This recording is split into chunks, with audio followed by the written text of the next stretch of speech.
Thanks for joining us, Eileen. Glad to be here.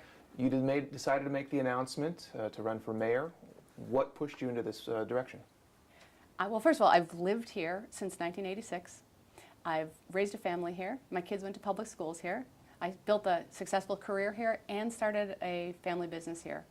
And I'm very focused on having Portland maintain its momentum, its edge, and its talent. So those are things that I am absolutely focused on, laser focused on how do we do that. And so as a mayor, I want to be working on how do we strengthen this economy, how do we have a vibrant economy that offers meaningful work, great jobs for everyone. Yeah. As we were talking before, you aim high. Your first run at office and you're going for the mayor's position. Did you have any consideration that maybe this is a high office and you needed to start somewhere lower, or did you say you're ready to go right now? Well, number one, we need effective leadership at the top. If we really want to impact Portland, we need strong leadership at the top. And I have been encouraged literally by hundreds of people to run for this seat, so people that I've worked with. So I feel very confident about the race. And what do you tell them when you talk about your experience and your lack of experience in the public office? Well, number one, I am not a career politician.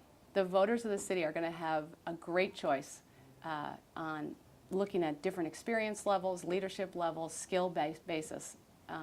And I have 25 years in executive business and board service experience in Portland. I've been working in the public policy arena on a variety of boards. I co-founded a family business, and I'm a mom.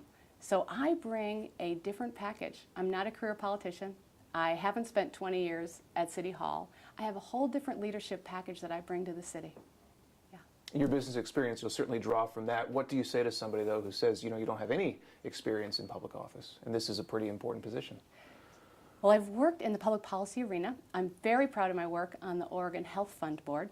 As the vice chair of the Health Fund Board, in the middle of a recession in 2009, we were actually able to get health care for an additional 85,000 children in Oregon.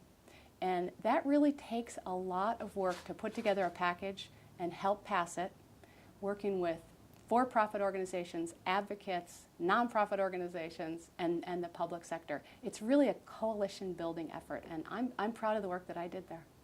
As you look at this campaign, what do you think some of the defining issues will be? Well, I can tell you what I'm going to be focused on. I'm focused on the economy. We need a vibrant economy here. We can have livable neighborhoods here for everyone, and we can do that all within our means, living within our means.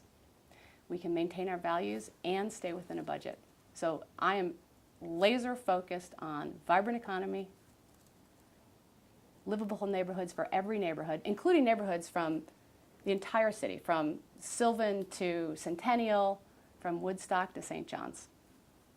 And how would that, living within the budget. Living within the budget. And how would that differ from your opponents in this race? Presumably, Mayor Sam Adams, if he decides to run for re-election, and Charlie Hales has already said he will run for this position. How does your position, livable neighborhoods, vibrant economy, living within the budget, differ from what you would expect that they would want? I think we're going to have a long time to look at those issues and take apart each of the candidates' choices. But I can tell you, we're going to have a great set of choices here. And I haven't sat down to compare and contrast everybody's positions. So, looking forward to doing it. You mentioned on your website, and you mentioned it here, effective leadership is required, and that would imply at least that what you're offering and coming to the table is somehow different than what we currently have in City Hall. So would you not say that there already is effective leadership in City Hall? So let me tell you, this is how I look at issues. You have to be able to have a vision that maintains your values. You have to be able to have a plan. You have to be able to prioritize, and you have to be able to live within your budget. So every issue I look at is going to be through that lens. Does it maintain our values? Is it in our plan? Is it our top priority? And can we afford it? So that's what I'm going to bring.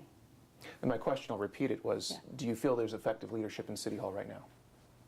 I think we need effective leadership at the top in City Hall. And what I asked is right now, do we have that effective leadership in City Hall? I am running for a change for Portland. So, and I'm excited. When you look at your opponents, Do you expect this to be a bitter race? Do you expect this to be a harmonious race? How would you characterize what you expect from this campaign? I expect this to be an exciting race. And I think we're going to be talking about issues. I'm going to be in 95 neighborhoods over the next year. And I'm going to be engaged with citizens and business leaders and nonprofit leaders and looking to just generate a very exciting agenda. Two more things that I'll ask you about. One, in your Oregonian article that I saw, you were quoted as saying, "We wanted to give Sam a shot," as the reason why you didn't run in 2008. I don't know if that quote was correct, but I'll ask you if that quote is correct. That's what some of you were thinking. We wanted to give Sam a shot. What do you make of the shot that he had? You know what? I think that this is a race that's not about Sam. This is really a race about Portland. I don't feel like I'm running against Sam. I feel like I'm running for Portland. So. As the campaign gets on, though, do you think you'll discuss his record and discuss how you'll differ from him and Charlie Hales? We're going to see if Sam gets into the race. So I think that's the first question. Yeah. Okay. And Charlie Hales as well. And Charlie Hales as well, exactly. Okay. And you know, from both of those folks are career politicians. And I'm bringing a different package to the table. And last question for you, something that just came up yesterday, or at least it was brought up to the surface again, was this idea of providing sex change funding for city workers. What are your thoughts on that? Would you support providing that service for city employees? You know, I haven't looked at this issue in depth, but I can tell you I have built health packages and health benefits programs for years, and I believe in really strong, positive health benefit packages for all the organizations I've been involved with. That means at least you're open to the idea of providing that service. Absolutely. Okay. Anything else you'd like to add? I appreciate you taking the time to talk. Sure. Thank you for coming by.